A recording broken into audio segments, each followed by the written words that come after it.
தொலைக்காட்சி நேயர்களுக்கு வணக்கம். திருவிழா எப்படி இருக்கும்? கலர்ஃபுல்லாக இருக்கும், ஃபிகர்ஃபுல்லாக இருக்கும், சுகர்ஃபுல்லாக இருக்கும், சாங்ஸ்ஃபுல்லாக இருக்கும். கலர்ஃபுல்னால் நிறைய கலராக தோரணம் கட்டியிருப்பாங்க. நிறைய பேர் பார்த்திங்கன்னா பிரைட் கலரில் ட்ரெஸ்ஸஸ் பண்ணியிருப்பாங்க. அண்டு ஃபிகர்ஃபுல்லானா நிறைய பசங்களும் பொண்ணுங்களும் பேரோடையும் வந்திருப்பாங்க, ஃபேமிலியோடையும் சேர்ந்து வந்திருப்பாங்க. சுகர்ஃபுல்லாக இருக்கும்னா நிறைய ஸ்வீட் ஸ்டால்ஸ் அங்கே இருக்கும். நிறைய பேர் அன்றைக்கி பார்த்திங்கன்னா ஐஸ்கிரீம்ஸ்லாம் வாங்கி சாப்பிட்டுட்ருப்பாங்க. இது எல்லாத்துக்கும் மேலே சாங்ஸ் ஃபுல்லானா ஸ்ரீகாந்த் தேவாவுடைய இசையில் ஒரு பாடல் கேட்கும்போது எந்த அளவுக்கு நமக்குள்ள ஒரு சந்தோஷம், ஒரு என்ஜாய்மெண்ட் இருக்குமோ அது எல்லாமே திருவிழாவில் இருக்கும். அதனால தான் திருநாள் படத்தில் ஸ்ரீகாந்த் தேவா வந்து இசையமைச்சிருக்காரு. இன்றைக்கி நமக்காகவே ஒரு சூப்பரான லைவ் பர்ஃபார்மன்ஸையும் வந்து ஸ்ரீகாந்த் தேவா வந்து கொடுக்க போகிறாரு. ஸ்ரீகாந்த் தேவாவுடைய இசை எப்படி இருக்குன்னு பார்த்தீங்கன்னா பஞ்சாமிர்தத்துடைய சுவை எந்த அளவுக்கு இருக்குமோ அந்த அளவுக்கு இருக்கும். So let's welcome Srikanth Deva on stage.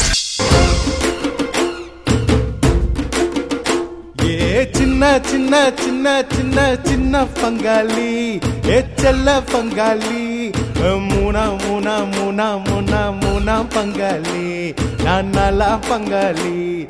TASMAC Vicky தட்டா வித விதமா சருக்கு, வாய ஊத சொல்லி குடிச்சு போட காவல்துறை இருக்கு. குடி குடி குடி குடி குடிய கெடுக்கும் பங்காளி, கடமுட்டும் நேரம் வந்தா கை நடுங்குது பங்காளி. குடி குடி குடி குடி குடிய கெடுக்கும் பங்காளி, கடமுட்டும் நேரம் வந்தா கை நடுங்குது பங்காளி. சின்ன சின்ன சின்ன சின்ன சின்ன பங்காளி, செல்ல பங்காளி, மூணா மூணா மூணா மூணா மூணா பங்காளி, ஒன்னாலாம் பங்காளி. நல்லதுதான்.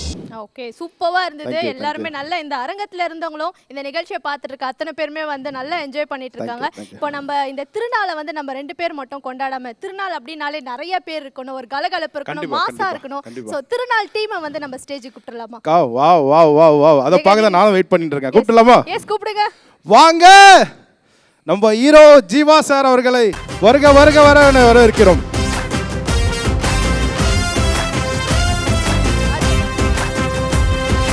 திருநாளுக்கான ஒரு சிறப்பு நிகழ்ச்சி இது. ஸோ சூப்பராக உங்களுடைய பாடல் மூலமாக இந்த நிகழ்ச்சியை வந்து நம்ம ஆரம்பிச்சிட்டோம். இப்போ நான் ஜீவா கிட்ட பேசலாம் அப்படின்னு நினைக்கிறேன். ஸோ ஜீவா, இந்த திருநாள் படத்தில் வந்து ஜீவா ஹீரோவாக கமிட் ஆகிறாங்க அப்படின்னோடனே இந்த படம் வந்து வெற்றி படமாக வரப்போகுதுன்றது எல்லார் மத்தியிலுமே ஒரு கான்ஃபிடென்ட் வந்துருச்சு. கூடவே வந்து நயன்தாரா நடிக்கிறாங்க, ப்ளஸ் ஸ்ரீகாந்த் தேவா சாருடைய இசை இருக்க போகுதுன்னும் போது இந்த படத்துடைய வெற்றிக்கான நாட்கள் வந்து அதிகமாகும் அப்படின்ற மாதிரி எங்களுக்கு தெரியுது. அண்ட் இந்த படத்தில் வந்து ஒரு சிறப்பான விஷயம் ஒன்று நடந்திருக்கு. முதல் முறையாக உங்களுடைய இசையில் வந்து ஜானகிமா பாடியிருக்காங்க. ஸோ எப்படி இருந்தது உங்களுக்கு? இல்லை, உண்மையாகவே ரொம்ப நாள் கனவு எனக்கு. ஒரு 100 படம் கிட்ட பண்ணின்னு இருக்கேன். ஸோ ரொம்ப பேர்கிட்ட கேட்பேன், ஒரு சாங் தாலாட்டு சாங் வந்தாலே ஜானகி அம்மா பாட வைக்கலாமான்னு கேட்பேன் சில டேரக்டர்கிட்டலாம். அவங்க வந்து அவ்வளோ பெரியவங்க வேண்டாம், கொஞ்சம் மைல்டாகவே போயிடலான்னு ரொம்ப பேர் சொல்லியிருக்காங்க. பட் இந்த படம் கம்போஸ் பண்ணும்போது, எனக்கு கம்போஸ் பண்ணும்போது ராம்நாத் சார் கூட இருக்கும்போது பண்ணும்போது மனசுக்குள்ளே எனக்கு ஜானகி அம்மா பட்டுது. எனக்கு ஜிகிட்ட தயக்கமாக தான் கேட்டேன் ஃபஸ்ட் எடுத்தவொடனே, ஜி இது ஒரு சிங்கர் என் மனசில் இருக்காங்க, சொல்லவான்ட்டு. இல்லை, என் மனசுலேயே ஒருத்தங்க இருக்காங்கன்னும்போது எனக்கு கொஞ்சம் பயம் வந்துடுச்சு. ஓகே, வேறு எதோ சொல்ல போகிறான்னு சொல்லிட்டு, sir as a music director நீங்களே ஃபஸ்ட்டு சொல்லுங்கன்னும் போது, ஜி நான் வந்து ஜானகி அம்மா பாட வைக்கலான்னும் போது, பிரதர் நானும் அதான் நினச்சேன் இன்னும் போது உண்மையாகவே ரொம்ப சந்தோஷமாகிடுச்சு. இந்த பாடலை பற்றி இன்னும் நம்ம தொடர்ந்து நிறைய விஷயங்கள் பேசலாம். அதுக்கு முன்னாடி டி இமான் சாருடைய இசையில் வந்து சில படங்களில் ஜீவா வந்து நடிச்சிருக்காரு. இந்த படத்தில் ஜீவாவுடைய இந்த படத்தில் வந்து உங்களுடைய இசையில் இமான் சாரே பாடியிருக்காரு அப்படின்றது வந்து ரொம்ப சிறப்பான விஷயமா இருக்குது. எப்படிங்க அதை பிரிக்கலாமா? இல்லை, ஆக்சுவலி சின்ன பங்காளி, செல்ல பங்காளி, மூணாம் பங்காளி, நீங்கள் பெரிய பங்காளி, அவங்களாம் 4ஆம் பங்காளி. ஸோ இது என்ன மாதிரியான பாடல், என்ன மாதிரியான சுச்சுவேஷனில் அமைஞ்சிருக்கு? அந்த டான்ஸ் வந்து சூப்பராக ஆடி இருக்கீங்கன்ற மாதிரி தெரியுது. ஜீவா சார் யார் டான்ஸ் மாஸ்டர்? எப்படி இருந்தது இந்த பாடலில் ஒர்க் பண்ணது? பாபி இந்த படத்தோட கொரியோகிராஃபர், அந்த சாங்கோட கொரியோகிராஃபர். கொஞ்சம் நல்லா ரிஹர்சல்லாம் பண்ணி கொஞ்சம் நல்லா ரொம்ப நாளுக்கு அப்புறம் ஒரு நல்ல குத்து சாங் பண்ணணும் அப்படிங்கிற ஒரு சுச்சுவேஷன் அமைஞ்சது. ஸோ அதுக்கு அமைச்சு கொடுத்த டைரக்டருக்கு என்னோட நன்றியை தெரிவிச்சுக்கிறேன். ஸோ ஜோ மலூரி சார், மிக சிறந்த கேரக்டர் ஆர்டிஸ்ட். நீங்கள் எந்த ஒரு கேரக்டர் வந்து உங்களுக்கு கொடுத்தாலும் அந்த கேரக்டருக்கு வந்து உயிர் கொடுக்குறவங்க, அதிகமாக எஃபர்ட் போட்டு அந்த கேரக்டரை பண்ணுறவங்க, அந்த கேரக்டரை வந்து உருவாக்குறவங்க தான் நீங்கள். ஸோ அந்த அளவுக்கு உங்களுடைய ஆக்டிங் இருக்கும். ஸோ இந்த படத்தில் என்ன மாதிரியான கேரக்டரில் ப்ளே பண்ணியிருக்கீங்க?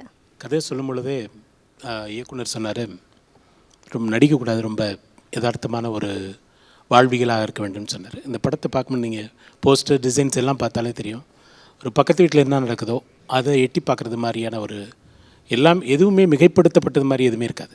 அப்படி ஒரு கேரக்டர் அது. ஒரு எனக்கு போட்டியாக என்னுடைய நண்பராக இருப்பார் படம் முழுக்க. அவர் தான் எனக்கு துரோகம் செய்கிறான்னு தெரியாது, அப்படி ஒரு கேரக்டர். அவரோட சேர்ந்து பயணிக்கிற ஒரு கேரக்டர். கதையெல்லாம் சொல்லலை, நான் பரவாயில்ல சொல்லிட்டீங்க. கதையெல்லாம் சொல்ல. அவர் ரொம்ப ஒரு கும்பகோணத்தில் இருக்கிற ஒரு வியாபாரி எப்படி இருப்பான், அந்த அளவுகோலை மனசில் வச்சுட்டு தான் இயக்குனர் அதை வந்து எனக்கு டிசைன் பண்ணி சொன்னார். பண்ணும்பொழுது யாருமே பெருசாக நடிக்கிற மாதிரி தெரியல. எல்லாருமே பக்கத்து வீட்டில் எட்டி பார்த்தா என்ன நடக்குமோ அந்த ஃபீல் தான். சூப்பர். அண்டு சார், இந்த படத்தில் வந்து நயன்தாரா நடிக்கிறாங்க அப்படின்னோடனே ஒரு பிக்கெஸ்ட் ப்ளஸ் இந்த படத்துக்கு வந்து கிடச்சிருக்கும். ஏன்னா ஒரு சோலோ ஹீரோவாக கொடுக்கக்கூடிய பர்ஃபார்மன்ஸ் வந்து நயன்தாரா மேம் சோலோ ஹீரோயினாக சில படங்களில் கொடுத்து அந்த படத்தையும் வந்து ஹிட் ஆகிருக்காங்க. ஸோ இந்த படத்தில் வந்து எப்படி அவங்க கமிட் ஆனாங்க?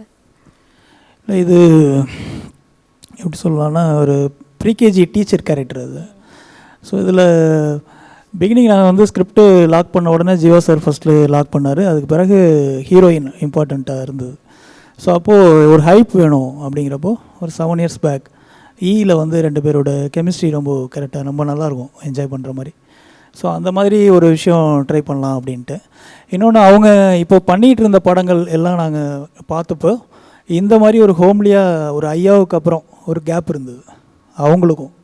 ஸோ அவங்களுக்கும் அது கொஞ்சம் என்ஜாய் பண்ணி பண்ணுற மாதிரி இருக்குமே அப்படின்னு சொல்லிட்டு அப்ரோச் பண்ணோம். ஃபுல் ஸ்கிரிப்ட் கேட்டாங்க. கேட்ட உடனே இமீடியட்டாக நான் பண்ணுறேன் நல்லா இருக்குன்னு சொல்லிட்டு பண்ணாங்க. ரொம்ப நல்லா பண்ணியிருக்காங்க.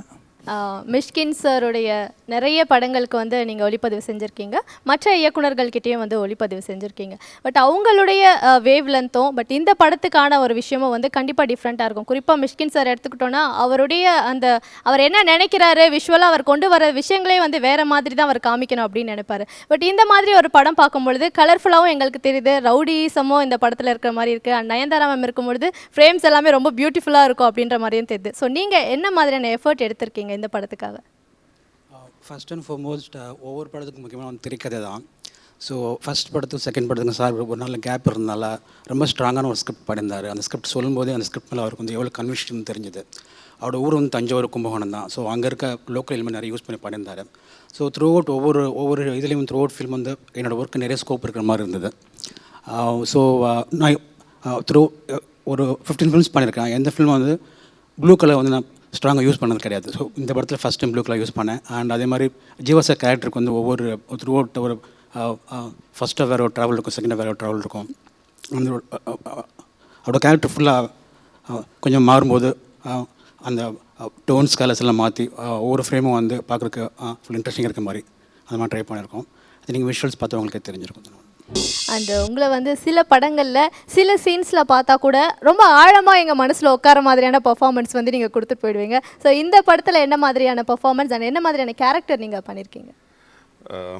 முதல்ல நான் டைரக்டர் ராம்நாத் சாருக்கு, ப்ரொடியூசர் சார் செந்தில்குமார் சார் அவருக்கு தேங்க்ஸ் சொல்கிறேன். என்னன்னா சார் எதுக்கு என்ன சூஸ் பண்ணுறாருன்னு எனக்கு தெரியாது. அவர் முன்னாடி வந்து எனக்கு டீட்டெயிலாக இந்த கேரக்டர் பற்றி சொல்லி டோட்டல் அவருக்கு கிளாரிட்டி இருந்தது முன்னாடி. ஸோ நான் எதுவுமே பண்ணலை, அவரை ஃபாலோ பண்ணேன். அவர் எது பண்ணுறதுக்கு சொன்னாரோ அது நான் பண்ணேன். ஸோ இப்போது அது நல்லா வந்திருக்குன்னு அவர் சொல்கிறாரு. அதுக்கு நான் திருப்பி அவருக்கு தேங்க்ஸ் சொல்கிறேன். ஒரு சைலண்ட்டான கேரக்டர் பேர் நாகா. நான் பாண்டிய நாடு பண்ண அப்புறம் ஒரு நல்ல ஒரு சைலண்ட்டான கோல்டான வில்லன் ரோல் நான் பண்ணியிருக்கேன். எனக்கு ரொம்ப சந்தோஷம் இருக்குது. நீங்கள் பேசினாலே வந்து சிரிப்பு வரும் நிறைய பேருக்கு. அவங்க ஆக்டிங் பார்த்தா அவ்வளோதான், விழுந்து சிரிப்பாங்க. அண்ட் பசங்க 2 படத்தில் வந்து ஒரு நல்ல கேரக்டர் ஆர்டிஸ்ட் அப்படின்றத வந்து நீங்கள் ப்ரூவ் பண்ணியிருந்தீங்க. ஸோ இந்த படத்தில் என்ன மாதிரியான கேரக்டர் பண்ணியிருக்கீங்க? இந்த படத்துலையும் கிட்டத்தட்ட அப்படி தான். ஏன் அப்படின்னா எல்லா படத்துலேயும் காமெடி அப்படின்ற மாதிரி சரி வேணாம் காமெடி தான் அப்படின்றத மாரி சார் கதை சொல்லும்போது உள்ள ஒரு குணச்சித்திர இடமும் அதில் கலந்துருந்த மாதிரியான ஒரு ஃபீல். அதே மாதிரி நடிக்கும்போதும் சரி சார் சொன்ன மாதிரி தான்.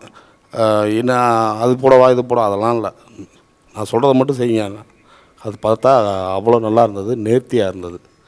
அதையும் தாண்டி இதில் பார்த்தீங்க அப்படின்னா காமெடிக்கு அடுத்து ஒரு சோகம், எமோஷ்னல் இந்த படத்தில் சார் கொடுத்துருக்காரு. அது உண்மையிலே சாருக்கு நன்றி நான் சொல்லிக்கிறேன்.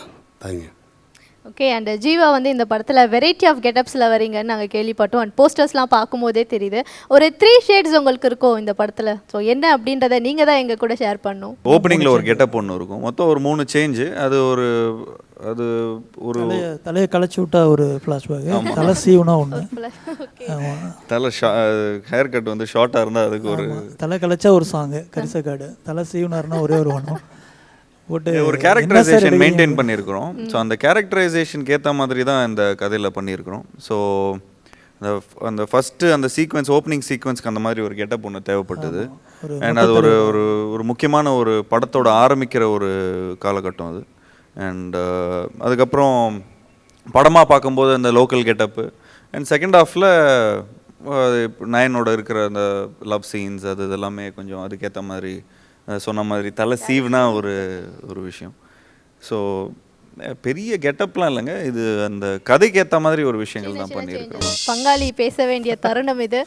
ஸோ பாடல்கள் எல்லாருமே கேட்டு எல்லாருமே வந்து என்ஜாய் பண்ணிட்டு இருக்காங்க. அண்டு உங்கள் படத்தில் சாங்ஸ் பார்த்தீங்கன்னா டி இமான் சார் பாடியிருக்காங்க, ஜானகி அம்மா பாடியிருக்காங்க, மற்றவங்க யாரெல்லாம் பாடியிருக்காங்க?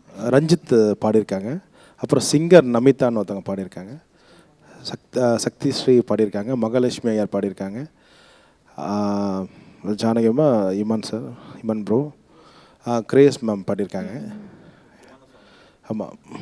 அப்புறம் ஆர்ஆரில் வந்து ஒரு பிட் சாங் இருக்குது, அது வந்து நம்ம கங்கைமரன் அங்கிள் பாடியிருக்காங்க. ஆக்சுவலாக இந்த திருநாள் பற்றி சொல்லணுன்னா, ஸ்ரீகாந்த் தேவா ஒரு மியூசிக் டைரக்டர், அவர் என்ன ரேங்க்கில் இருக்காருன்ட்டு யாருக்குமே தெரியாது. மெயினாக எனக்கே தெரியாது நம்ம என்ன ரேங்க்கில் இருக்கோன்னு சொல்லிட்டு. ஏன்னா அப்படி இருந்தால் தான் விதவிதமான படங்களில் ட்ரிப் பண்ணலாம், ஒரு முத்திரை பதிக்காமல். பட் ஆனால் ஒரு ரிப்போர்ட்டர் சொன்னார், உண்மையாகவே வந்து ரொம்ப பேர் சொன்னாங்க, சார் நீங்கள் இது முன்னாடி எந்த ரேங்க்கில் இருந்தீங்கன்னு தெரில, பட் டாப் 5க்குள்ளே வந்துட்டீங்க சொன்னது வந்து உண்மையாகவே எனக்கு ரொம்ப ரொம்ப ரொம்ப சந்தோஷமாக இருந்தது.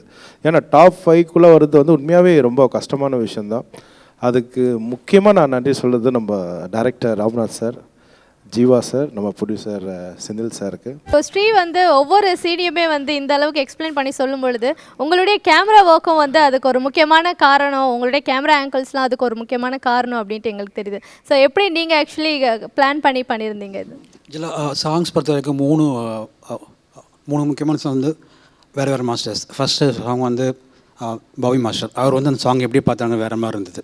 அவர் என்ன சொன்னால், நம்ம இது வந்து பேசிக்காக ஒரு குத்து சாங், இது வந்து நம்ம சப்போஸ் ஒரு பெரிய ஹைடெக் பார்டில் பண்ணால் எப்படி பண்ணுவோம் அந்த மாதிரி இமேஜின் பண்ணிக்க சொன்னார். ஜீவா சார், நீங்கள் இப்போது உங்களுக்கும் நயன்தாரா மேம்க்கும் உண்டான அந்த ஸ்க்ரீன் ப்ரெசன்ஸ் எப்படி இருந்தது? ஏன்னா படத்துக்கு பிறகு ஒரு லாங் கேப்க்கு அப்புறம் இந்த படத்தில் அவங்க கூட இணைஞ்சு நீங்கள் நடிச்சிருந்தீங்க. ஸோ படத்தில் அவங்க நடிக்கிறதுக்கு அப்புறமா பயங்கர சேஞ்ச் ஓவர் அவங்கக்கிட்ட இருந்தது, இது எல்லாருக்குமே தெரிஞ்ச விஷயம். ஸோ நீங்கள் அதை ஃபீல் பண்ணிங்களா?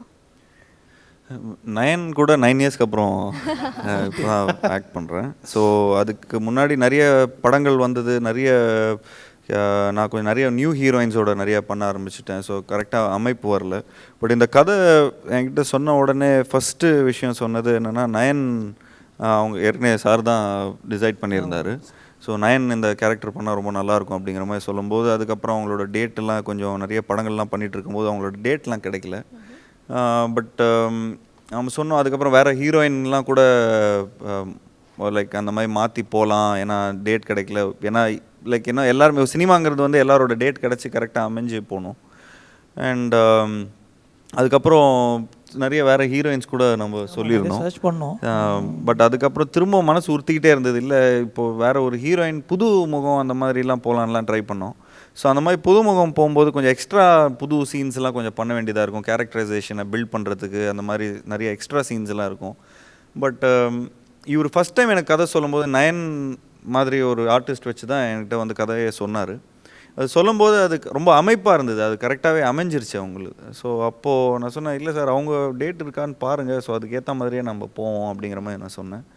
அண்ட் நல்லபடியாக அந்த டைமில் செந்தில் சார் வந்து இந்த படத்தோட ப்ரொடியூசர் ரொம்ப கரெக்டாக எல்லாத்தையும் அதுக்கேற்ற மாதிரி ஒர்க் பண்ணி அண்ட் என்னோட டேட்டும் அடிப்படாமல் மற்ற ஆர்டிஸ்டோட டேட்டும் அடிப்படாமல் ரொம்ப அழகாக அதுக்கேற்ற மாதிரி பேலன்ஸ் பண்ணியிருந்தோம். அண்ட் ஜீவா சார், இந்த படத்துடைய ப்ரொடியூசர் வந்து சூப்பர் குட் ஃபிலிம்ஸ், உங்களுடைய நிறுவனத்திலேருந்து ஒர்க் பண்ண ஒருத்தர் வந்து ப்ரொடியூஸ் பண்ணியிருக்காரு.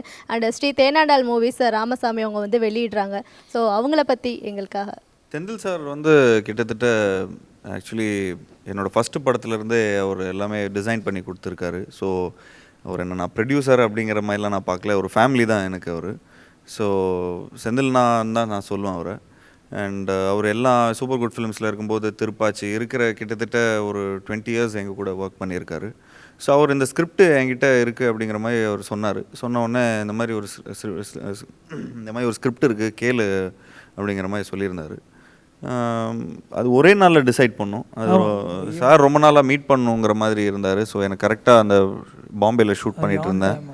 ஸோ அப்போது இந்த மாதிரி செந்தில் நான் வந்து என்கிட்ட இந்த மாதிரி சொன்னார், இந்த மாதிரி ஒரு ஸ்கிரிப்ட் இருக்குது கேளு அப்படிங்கிற மாதிரி சொல்லும்போது கேட்ட உடனே அன்றைக்கி ஈவினிங்கே டிசைட் பண்ணோம் எல்லாத்தையுமே. அண்ட் செந்தில்னா இது வரைக்கும் எனக்கு பண்ண எல்லா விஷயங்களும் பார்த்துட்டிங்க. என்னோடய மேக்கப் ஆர்டிஸ்ட், என்னோட காஸ்டியூமர் அண்ட் என்னோடய ஹேர் ஸ்டைலிஸ்ட் எல்லாத்தையுமே ஃபஸ்ட்டு படத்துலேருந்து அவர் தான் எனக்கு அமைச்சு கொடுத்துருக்காரு. ஸோ அதுதான் இன்னும் வரைக்கும் ஒர்க் பண்ணிகிட்ருக்கிறேன். So is more of a family. So எனக்கு நல்லது நடந்ததுன்னா அவருக்கும் நல்லது நடக்கும், அவருக்கு நல்லது நடந்தால் எல்லாருக்கும் நல்லது நடக்கும். ஸோ அந்த மாதிரி ஒரு ஒரு ஒரு ஒரு நல்ல ஒரு வெப்பில் இருக்கிறோம். ஸோ நிச்சயமாக எல்லாமே ஒரு லவ் பண்ணி இந்த படத்தை ஆரம்பிச்சிருக்கிறோம். ஸோ ஐம் ஷுர் அந்த வைப்ரேஷன், நல்ல ஒரு வைப்ரேஷன் எனக்கு கிடச்சிருக்கு. ஆக்சுவலி ரொம்ப நாளுக்கு அப்புறம் தான் இந்த விஷுவல்ஸ்லாம் இப்போ தான் பார்க்குறேன்னா உண்மையிலே எனக்கு நான் இப்போ இருக்கிற கெட்டப்புக்கும் அதுக்கும் ஒரு பெரிய ஒரு சேஞ்சஸ் இருக்குது.